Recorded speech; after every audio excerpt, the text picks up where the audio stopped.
Ek dink dit is absoluut 'n geleentheid van 'n leeftyd en is 'n baie groot voorreg vir my om in die top 10 te wees. En ek wil dankie sê dat julle die vertroue gehad het om my te kies. Ja, dis net great.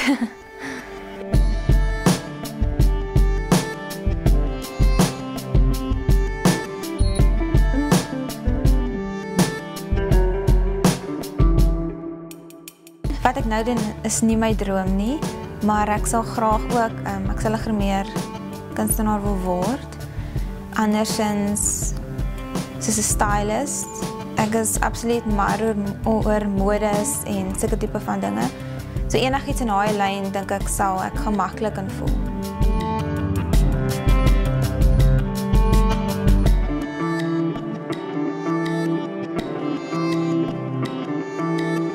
Ek weet nie wie die trots is tussen my ouers en my man nie.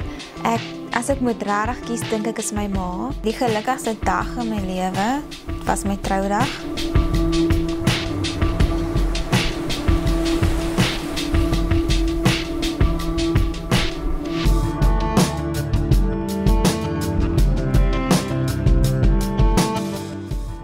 Wat ek geleer het is, moet nooit dink jy's beter iemand anders nie. En want as jy gat grawe vir enigiemand anders, dan val jy gewoonlik dieper in. So probeer liewer ander mense help as wat jy neerkyk op hulle of sleg praat van hulle of hulle afkraak.